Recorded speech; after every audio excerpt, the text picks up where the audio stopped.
Ivan নামের এই ছেলেটা আগুনের এক ফিনিক্স পাখিকে বিশাল লোহার জালে বন্দী করে। জালে বন্দী ফিনিক্স পাখির এক ফোঁটা জ্বলন্ত অশ্রু ইভানের জুতায় পড়তেই সেটা পুড়ে ছিদ্র হয়ে যায়। ফিনিক্স ইভানের দিকে অসহায়ের মতো তাকিয়ে থাকে, যেন মনে হচ্ছিল সে তাকে অনুরোধ করছে, আমাকে মেরো না, আমাকে ছেড়ে দেও। ইভান চিন্তায় পড়ে যায়, কারণ সে রাজাকে কথা দিয়েছে ফিনিক্সকে ধরে তার সামনে পেশ করবে। তবে ফিনিক্সকে এভাবে মরতে দেখেও তার খুব খারাপ লাগে, তাই রাজা তাকে কি শাস্তি দিবে তা ভুলে ভারী লোহার জালটি এক ঝটকায় খুলে ফেলে। ছাড়া পেয়েই ফিনিক্স আবার উঠে দাঁড়ায় আর মাথা নত করে ইভানকে ধন্যবাদ দিয়ে আকাশে উড়াল দেয়। জীবন বাঁচানোর বদলা চুকাতে সে তার একটা জ্বলন্ত পালক ইভানকে দিয়ে যায়, যেন প্রমাণ স্বরূপ সে রাজাকে দেখাতে পারে। কিন্তু শহরে এসে যতক্ষণে পালকটি রাজাকে দেখায় ততক্ষণে তা সাধারণ একটা মুরগির পালকের মতো হয়ে যায়। রাজা পালকটি দেখে মনে করে ইভান তাকে অনেক অপমান করেছে, তাই সে রেগে ইভানের মাথা কাটার আদেশ দেয়। তবে যখনই জল্লাদ তার মাথা কাটতে যাচ্ছিল ঠিক তখনই হঠাৎ সেই পালকটি জ্বলতে শুরু করে। পুরো আকাশ রক্ত বর্ণ ধারণ করে। আসলে ফিনিক্সটি আগে থেকেই ইভানে বিপদ বুঝতে পেরেছিল, তাই সে তাকে বাঁচাতে অনেক দূর থেকে উড়ে আসে। সে শহরের সব থেকে উঁচু জায়গায় এসে বসে,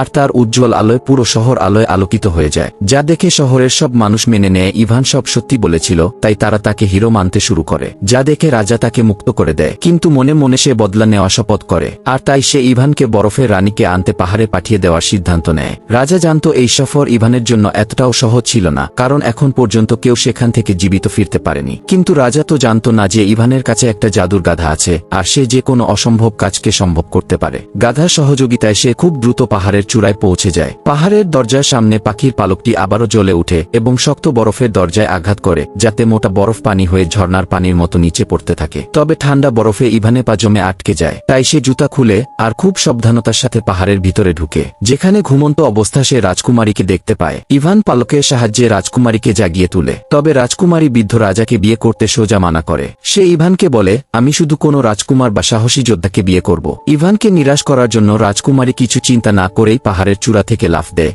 ইভানও তার পিছু পিছু পাহাড় থেকে লাফ দেয়। তবে তখনই তাদের বাঁচাতে সেখানে চলে আসে সেই জাদুর গাধাটা। ইভান খুব তাড়াতাড়ি রাজকুমারীকে নিয়ে রাজার কাছে আসে, কিন্তু সে রাজাকে বিয়ে করতে মানা করে। সে বলে বিয়ে তখনই হবে যখন তার কাছে ওশান হার্ট রিং থাকবে। যখন রাজা জানতে পারে ওশান হার্ট রিং একটা তিমি মাছের পেটে আছে, তখন সে ইভানকে ডেকে সমুদ্রে যেতে বলে। পরের দিন ইভান গাধার পিঠে বিশাল সমুদ্র পাড়ি দিতে বেরিয়ে পড়ে, কিন্তু মাঝপথে একটা ঈগল এসে তাদের ধাক্কা দিতেই ইভান সোজা গভীর সমুদ্রে পড়ে যায়। ইভান সমুদ্রের গভীরে যেতেই একটা মস্ত বড় শিকল দেখতে পায়, যা কোনো একটা প্রাণীকে বেঁধে রেখেছে। ভিডিও ভালো লাগলে একটা লাইক করতে ভুলবেন না প্লিজ।